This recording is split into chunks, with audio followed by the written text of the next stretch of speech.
Assalamu alaikum. Aujourd'hui, nous allons faire un petit exercice de comparaison de textes pour comprendre la logique de l'envoi des prophètes.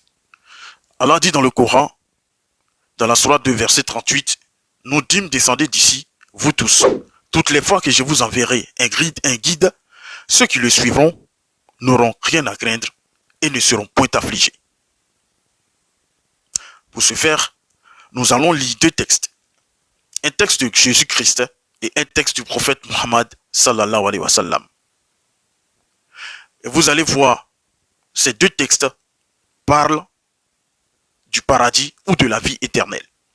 De part et d'autre, ce sont deux personnes, deux kidam, qui vont faire une demande similaire aux deux envoyés de Dieu sur le comment faire pour entrer au paradis ou pour avoir la vie éternelle, selon le langage du prophète. Jésus va donner sa réponse. Le prophète Muhammad sallallahu alayhi wa sallam, il va aussi donner sa réponse. Nous allons donc analyser les deux séquences qui, à mon sens, sont deux événements similaires et nous allons voir, de par ces deux prophètes, ces deux envoyés de Dieu, lequel des deux nous donne un accès facile au paradis ou à la vie éternelle. Cette fois-ci, c'est les deux titans qu'on va comparer ici. Parce que les gens, ils parlent beaucoup. On va commencer par un hadith du prophète Muhammad sallallahu alayhi wa sallam, hadith que j'ai tiré du livre du Riyad es-Salihin, numéro 1212, rapporté par Bukhari et Muslim. Donc c'est un hadith authentique qu'on va comparer avec un texte des évangiles. Ce qu'il faut noter, c'est que nous comparons ces textes.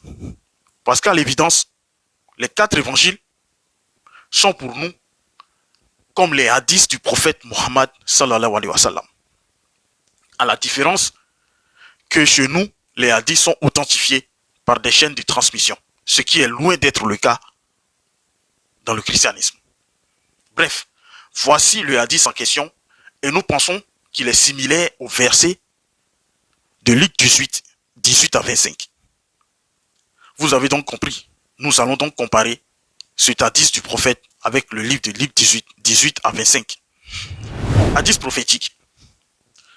Abu Huraira, radiallahu anhu, qu'Allah soit satisfait de lui, rapporte: un bédouin vint trouver le prophète sallallahu alayhi wa sallam et lui demanda: Ya Rasulallah, indique-moi une action qui me fasse entrer au paradis. Le prophète Muhammad sallallahu alayhi wa sallam répondit: adore Allah sans rien lui associer, accomplis la salat, acquitte-toi de la zakat et jeûne durant le mois de Ramadan. Le bédouin reprit alors: par celui qui tient mon âme dans sa main, je n'ajouterai rien à cela. Je n'ajouterai rien à cela. C'est ce qu'il a dit au prophète. Le prophète sallallahu alayhi wa sallam, lorsque le bédouin s'en est parti, dit: celui à qui il plairait de voir un homme du paradis, qu'il regarde cet homme. Riyad Salihin, numéro 1212. Maintenant, dans le texte de Luc 12, 12, de Luc 18, 18 en 25, un chef demanda à Jésus: bon maître, que dois-je faire pour avoir la vie éternelle? Jésus lui répondit: pourquoi m'appelles-tu bon? Il n'y a de bon que Dieu seul. Tu connais les commandements. Tu ne commettras point l'adultère. Tu ne tueras point, tu ne déroberas point, tu ne diras point de faux témoignages au nom de ton père et ta mère.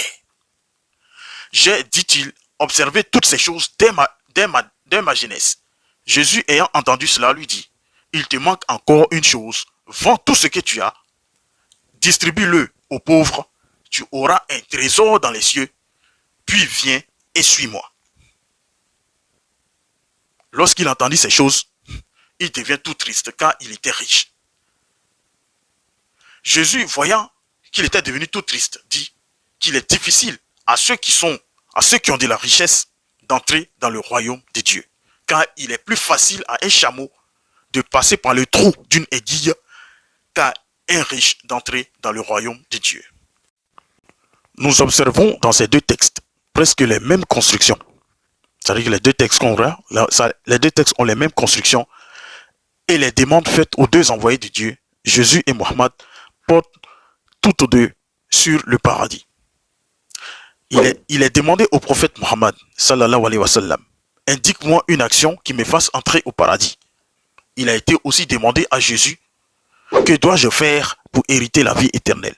Donc les deux demandes ici portent sur les actions que l'on doit religieusement faire pour avoir le paradis ou la vie éternelle. Ceci est la demande légitime que tout homme qui croit à un prophète a le réflexe religieux de formuler lorsqu'il voit le prophète. C'est-à-dire que nous tous, si on croit à un prophète, on va lui demander, mais qu'est-ce qu'on doit faire pour avoir la vie éternelle?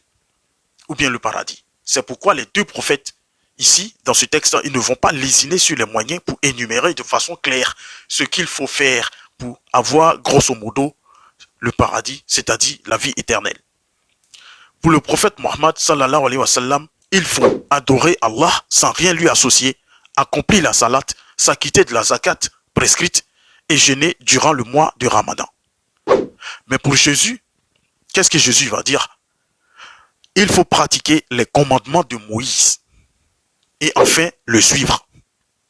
Tu connais les commandements, tu ne commettras point d'adultère, tu ne tueras point, tu ne déroberas point, tu ne diras point de faux témoignages, honore ton père et ta mère, etc., etc. Ensuite, viens et suis-moi. En grec, on dit akouluteo moi.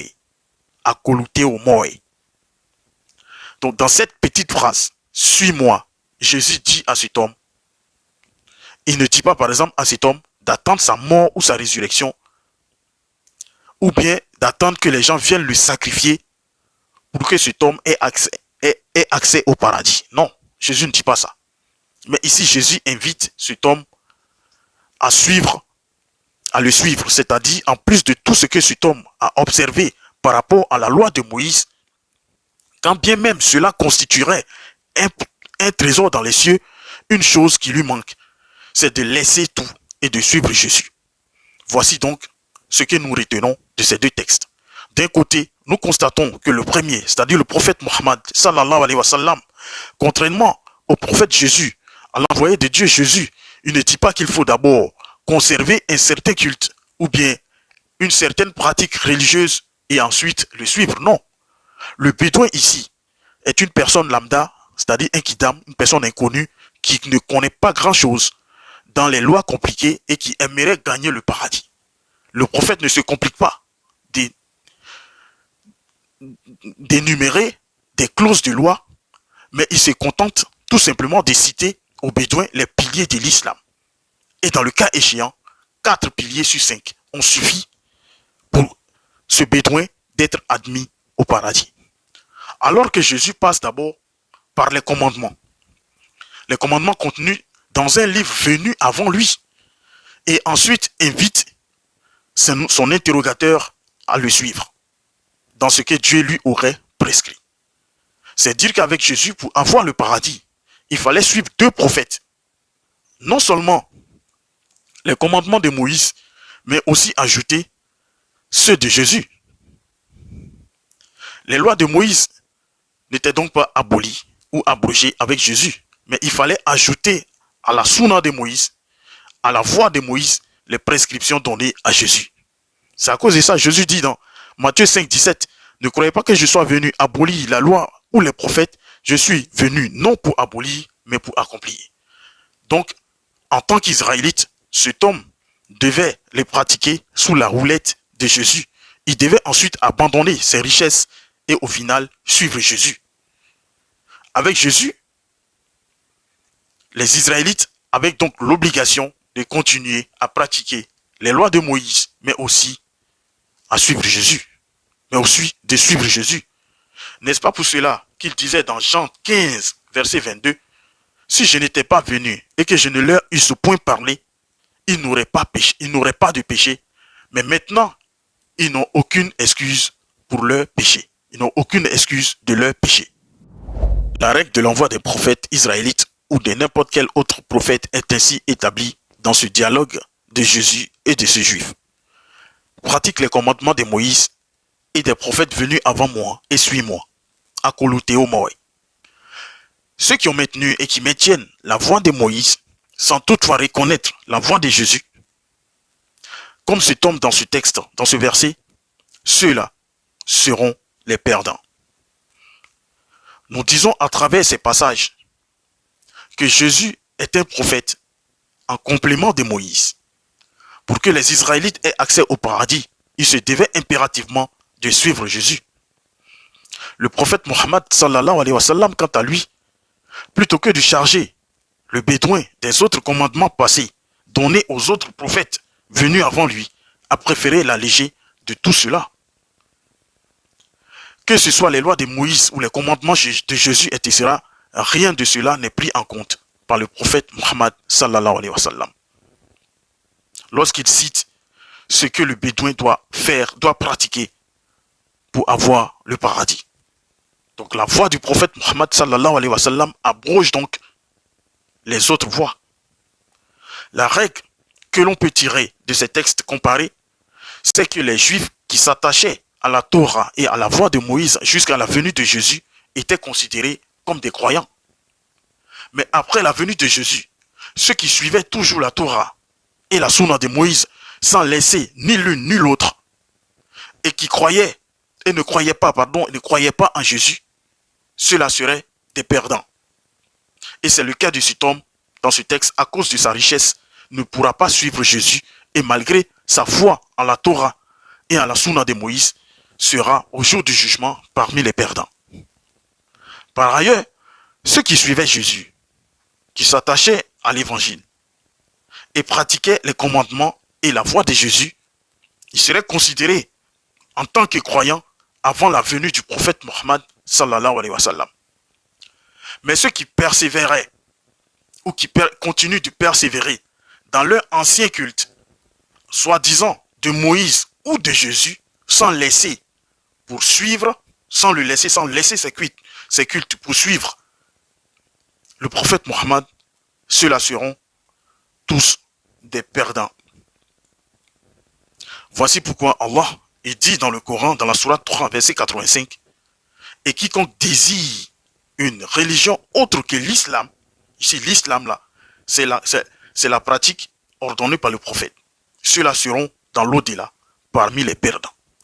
C'est dire qu'après que Allah ait envoyé Muhammad sallallahu alayhi wa sallam à tous les hommes, sourate 7, verset 158, sans distinction, il était donc du devoir de chacun d'eux de croire en lui et en son message et de laisser toute autre religion, même s'il se conformait aux prescriptions de son propre livre ou de son prophète, car l'islam abroge les autres religions. Donc, pour corroborer ce qu'on vient de dire, nous allons progresser dans le même sens, avec quelques paroles sur le paradis du prophète Mohammed sallallahu alayhi wa sallam et de Jésus-Christ alayhi salatu wa sallam. Donc, d'après Anas ibn Malik Kalalagré, le prophète alayhi salatu wa sallam a dit: je serai le prophète qui aura le plus de suiveurs le jour de la résurrection et je serai le premier à taper à la porte du paradis. Donc il y a la résurrection et il y a le paradis. Rapporté par Muslim dans son Sahih numéro 196. En fait, ici, le prophète disait cela, c'est tout simplement pour dire que lui, il sera le premier prophète, ça il sera le premier à entrer au paradis et sa communauté sera la première à entrer au paradis. Et lorsqu'on prend Jean 14, verset 1 à 3, Jésus dit ceci: que votre cœur ne se trouble point, croyez en Dieu et croyez en moi. Il y a plusieurs demeures dans la maison de mon Père. Si cela n'était pas, je vous l'aurais dit. Je vais vous préparer une place. Et lorsque je m'en serai allé et que je vous aurai préparé une place, je reviendrai et je vous prendrai avec moi, afin que là où je suis, vous y soyez aussi. Ça, c'est Jésus qui parle comme ça. On a encore un hadith du prophète Mohammed sallallahu alayhi wa sallam, d'après Abu Huraira, Kalalagré, le prophète alayhi salatu wa sallam a dit: toute ma communauté entrera au paradis, sauf celui qui refuse. On a alors dit: mais qui pourrait refuser, ô messager d'Allah? Il répondit: quiconque m'obéit entrera au paradis, et quiconque me désobéit sera certes refusé, aura certes refusé d'y entrer. Et on a aussi la parole de Jésus dans Matthieu 5, 19 à 20, Celui donc qui supprimera l'un des plus petits commandements et qui enseignera aux hommes de faire de même sera appelé le plus petit dans le royaume des cieux. Mais celui qui observera et qui enseignera à observer, celui-là sera appelé grand dans le royaume des cieux. Car je vous le dis, si votre justice, toujours la loi, si votre justice ne surpasse pas celle des scribes et des pharisiens, vous n'entrerez point dans le royaume de Dieu.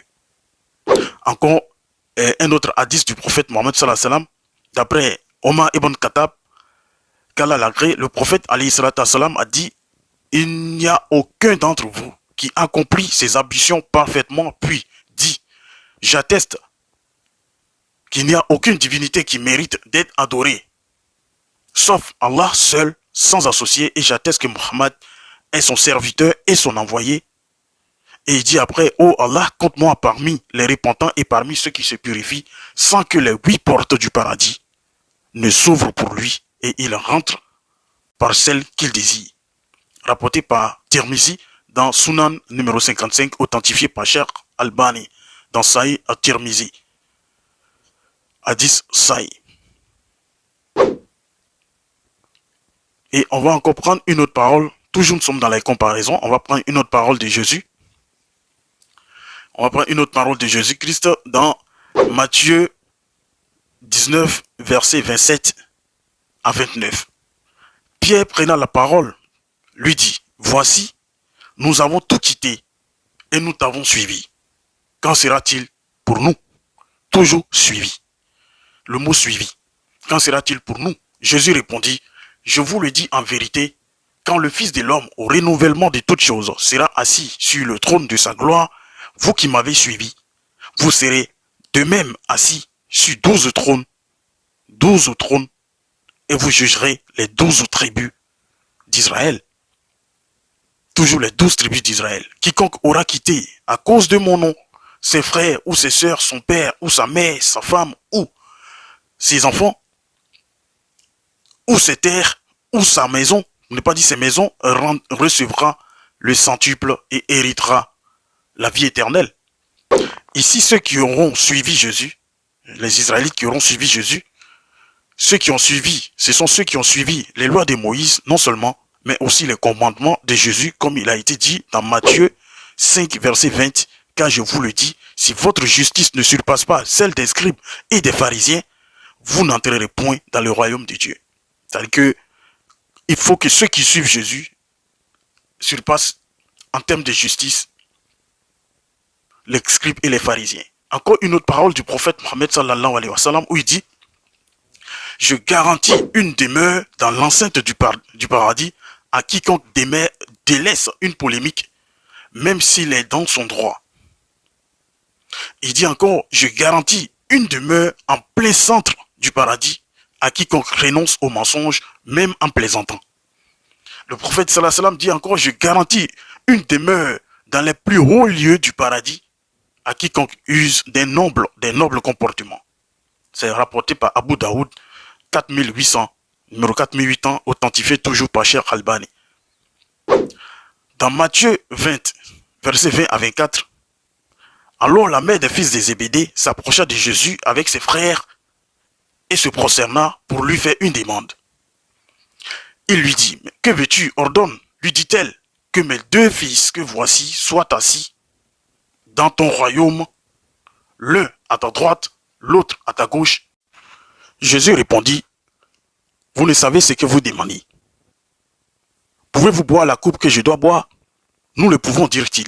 Il leur répondit: il est vrai que vous boirez ma coupe, mais pour ce qui est d'être assis à ma droite et à ma gauche, cela ne dépend pas de moi et ne sera donné qu'à ceux à qui mon Père l'a réservé. Donc ici, Jésus parle de ces deux compagnons, ces 2 disciples. Il dit que lui, il ne peut rien pour eux par rapport au paradis, par rapport au fait de s'asseoir à sa droite et à sa gauche. Alors que le prophète Mohammed sallallahu alayhi wa sallam, d'après Ali ibn Talib, il dit que le prophète alayhi salatu wa sallam a dit: Abu Bakr et Omar sont 2 meilleurs hommes du paradis parmi les premiers et les derniers, en dehors des prophètes et des envoyés. Rapporté par Tirmizi et authentifié par Cheikh Albani dans Sahih al-Jami numéro 51. C'est un hadith authentique. Mais le sens de ce hadith, en fait, c'est quoi? C'est que Abu Bakr et Omar, qui sont deux compagnons du prophète sallallahu alayhi wa sallam, ils sont les deux meilleurs des gens du paradis. Toute communauté confondue. En dehors des envoyés et des prophètes. Etc. etc.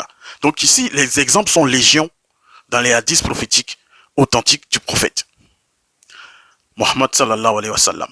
En conclusion, si l'on fait passer les enseignements du prophète Mohammed sallallahu alayhi wa sallam et ceux de Jésus au scanner du paradis, l'on constate rapidement que celui qui, de par son enseignement, offre un accès facile et rapide au paradis, c'est le prophète universel Mohammed sallallahu alayhi wa sallam.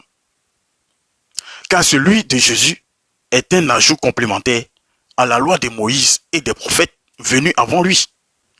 L'on comprend dès lors pourquoi les pagano-chrétiens qui se sont imaginés frayer un chemin dans les pas de Jésus et de ses enseignements ont fait table rase des lois de Moïse et des prophètes pour loger leur salut, leur soi-disant salut, dans une croyance fictive en la mort et en la résurrection d'un certain Jésus.